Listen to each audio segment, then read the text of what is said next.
Hey there, safety enthusiasts. This is Tim Ludwig from SafetyDoc.com. It's good to have you here. Welcome to Insights into Your Safety Culture podcast, which is simulcast as a blog on SafetyDoc.com. Join us on Safety-Doc.com for 30 years of research, stories, videos, books, and blogs, all to get your safety culture fix. Now let's get to it. For those about to rock. Mowing the lawn could be a real chore. I don't have to tell most of you. It's certainly not something I look forward to.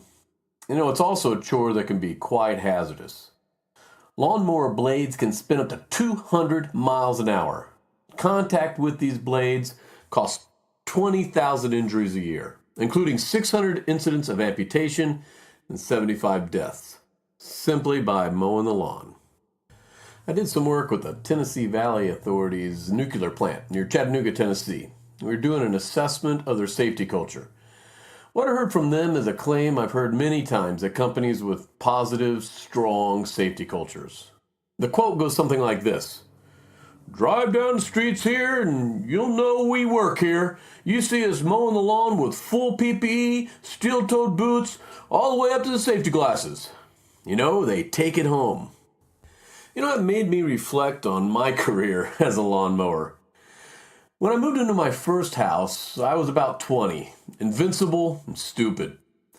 I'd mow my lawn with no gloves or glasses. My short pants were complemented with my lack of a shirt. I had to have that bronze summer tan. And of course, I tended to be lazy and not mow very frequently. Enough so the grass was typically like a foot high when I finally went out to do the chore. I quickly found out that bagging my clippings resulted in a lot more work, pulling and dumping the bag every run through the yard.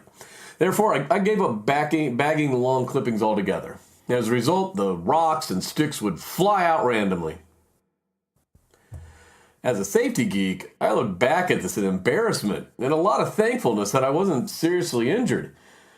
Mowing the lawn nowadays, I look a lot more like those employees that I interview. I got the steel-toed boots, I got long pants, I got long-sleeve shirts, leather gloves, safety glasses, the whole get-up. I maintain the blades, and I bag the debris. So what changed my behavior? It got me wondering, what made me change from the risk-prone mower of my 20s to the safety mower that I've become today? Now, many folks would answer this question, "Well, Tim, it's because you got hurt." They reason that the painful consequence of an injury would change my behavior. And indeed, this happened. I was out back mowing a grove of trees one afternoon, and I hit a rock that shot out, hitting the tree, ricocheted back, and slicing my exposed leg. Did I go back inside to my family and admit that I hurt myself? "Daddy got an owie." That would not work out at all.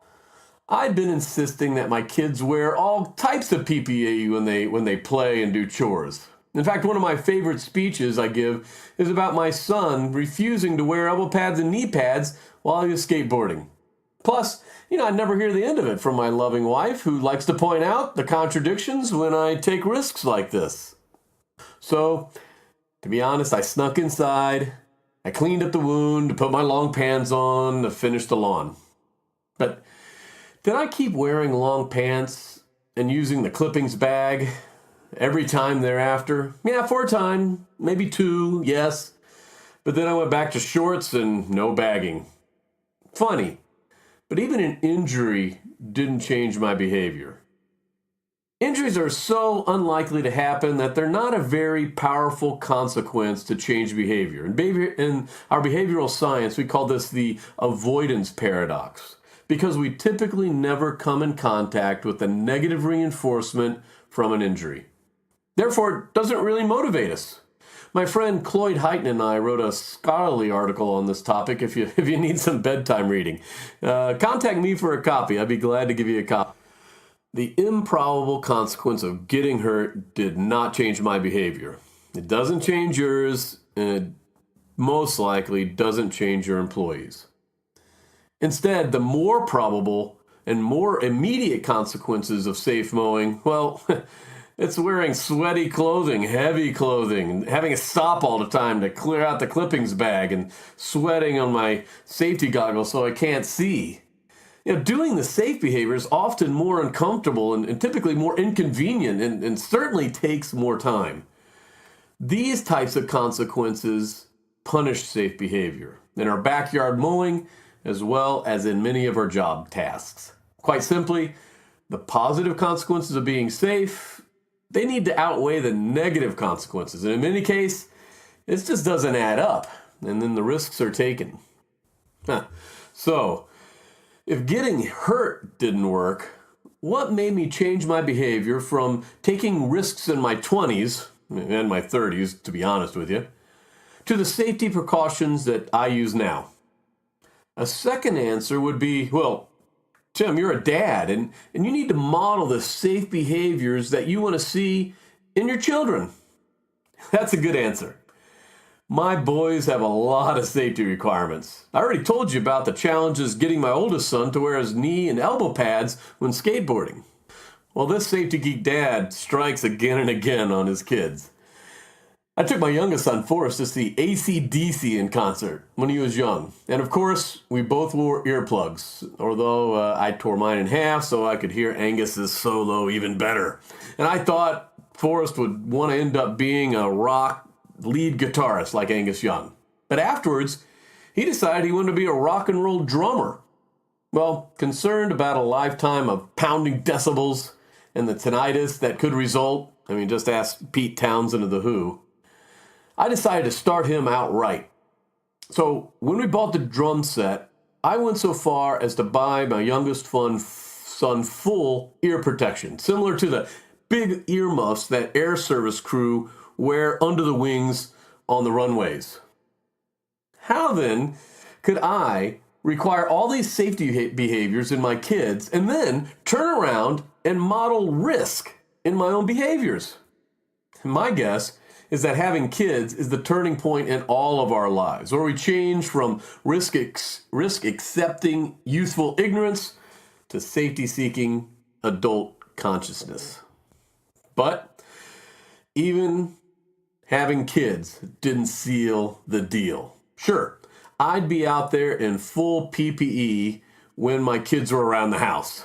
But to be truthful, I would take those same old risks when the kids were not around. If they were at school or over at a friend's house, I'd be out there mowing, not bagging, having only half the PPE on that I should have had.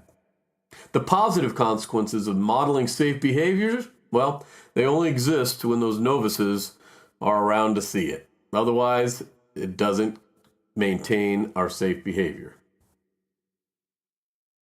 This is Tim breaking into this podcast to tell you about my book, Dysfunctional Practices That Kill Your Safety Culture. A manager finds himself on top of a stepladder. A woman removes the guard to her machine.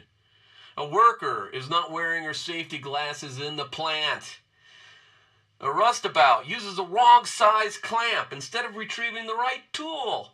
A supervisor teaches a new worker to take a shortcut. A mechanic climbs on top of an active machine to find the oil leak. Why do these folks do these things? Is it because they're stupid? We'll find out. Read or listen to the first chapter of Dysfunctional Practices on safetydoc.com. Dysfunctional Practices, available now on Amazon and Lulu.com. And now, back to our podcast. What really changed my behavior? For good, even when nobody's watching. Well, it happened in my 30s when I was out mowing on some nice Saturday afternoon. The kids were in the garage and I was fully outfitted in my PPE, or so I thought.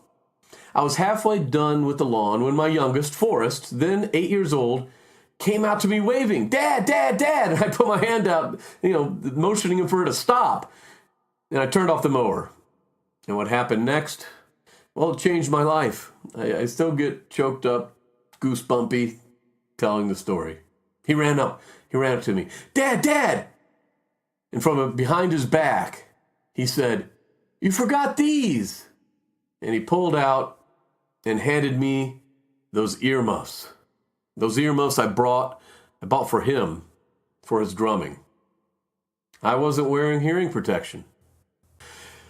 Now, surely I had knowledge of possible hazards and the injuries that could occur. Certainly, I knew that I was modeling behaviors that could influence others. But, these consequences simply weren't strong enough to maintain my safety behavior when nobody else was around.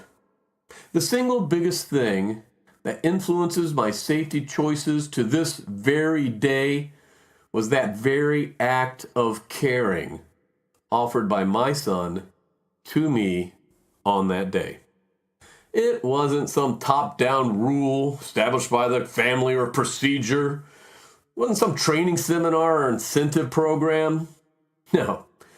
Instead, it was Forrest taking his time to protect me, or help me protect myself. And he did that because he cares. He cares for me. And you know what? Now, I will never let him down by taking unnecessary risks, even when he's not around. I know he cares. So I don't want him to find out his dad hurt himself by taking some unnecessary risk. I also firmly believe that he did this for me because I had been looking out for him too. This is how a strong safety culture works. A safety culture is not just one's personal safety behaviors, nor is it the result of safety management systems or training. It's not even the impact of leadership behaviors emphasizing safety as a top priority. Instead, a safety culture is a place where people talk to each other about safety. And the most profoundly impactful version of this is when individuals offer acts of caring to each other. We show we care through suggesting better protective equipment, like my son did for me, or offering safer alternatives to get the work done, or when we volunteer our time to work on safety committees, or when we watch out for each other and we give feedback in a respectful, caring way, telling our peers that we're concerned about them. We know their families, and we want to keep them safe. Peer-to-peer caring is the most powerful consequence. It's the most powerful there is in the workplace. And you know what? It's also the cheapest. So it gets me down when some safety professionals claim that behavioral safety doesn't work. When I look into BBS programs, and I often do, I often travel and evaluate these programs. So when I look at these programs that seem to have this limited effectiveness, typically because I only find the trappings of an observation card and some data analysis system. And after I dig around a bit, I find that the observations are being done by supervisors or a chosen few. What's missing is the opportunity for peers to take a couple minutes to demonstrate their care for their fellow workers. It's a tricky thing to grow, this safety culture, but it's more than just an engineered process. Luckily, we have our families to learn from. Take care. This podcast is a production of SafetyDoc.com and is copyrighted by Timothy Ludwig, PhD. All rights reserved. For those small doses of inspiration, visit SafetyDoc.com. If you would like Dr. Ludwig to speak at your corporate or society safety function, simply use the contact link on SafetyDoc.com. Thanks for listening.